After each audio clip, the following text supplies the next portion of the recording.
The Horror Story is the best auto rifle currently in Destiny 2, not because it's pink, but because it also features a solid perk pool and is the only precision frame stasis auto rifle. So in today's video, we're going to do an in-depth look at the Horror Story stats compared to other precision frame rifles and its impressive perk pool, as well as its performance numbers. If you're just looking for a god roll guide on all of the Festival of the Lost Weapons, I posted that last weekend and I'll put that in the cards now. So before we get into the perks available to the Horror Story this year, let's take a look at the stats. Being a precision frame, the RPM sits at 450 rounds per minute. Now compared to other popular auto rifles like the Amet AR-12, the base stats are nothing impressive, falling short in most stats except for zoom and reload speed. Having a zoom of 18 and a reload speed of just under 2 seconds, it makes it a very well balanced and well-rounded auto rifle that is incredibly easy to control, having a vertical recoil direction of 73 degrees. However, unlike other auto rifles of its class such as the Amet, it boasts a significantly stronger perk pool for both PvP and for PvE play. And during Festival of the Lost, at the time of filming, it is much easier to farm than a world drop auto rifle.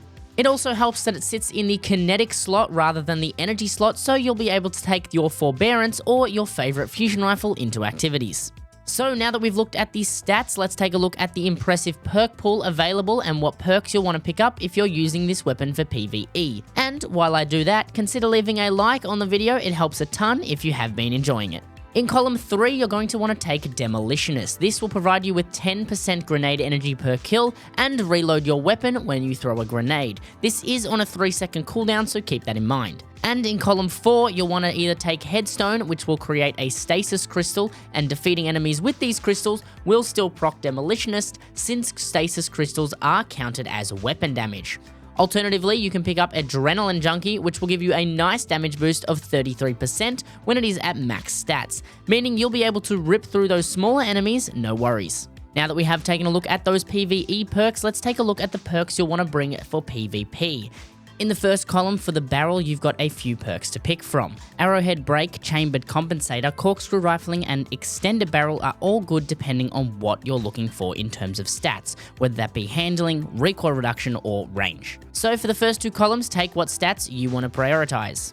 As for column 3, you'll want to pick up Dynamic Sway Reduction. Alternatively, if your handling is lowered because of Extended Barrel, you can pick up Enlightened Action, which will give you a boost to handling as you hit your shots. And in column 4, you really can't go past the king of PvP perks, Target Lock. That'll give you a maximum damage boost of 25%. And that's all for today's video. Let me know what role you're chasing on the Horror Story. If you have enjoyed, make sure you do leave a like or even a cheeky sub. If you'd like to connect with me, my Twitch, Twitter, and Discord are all in the description below.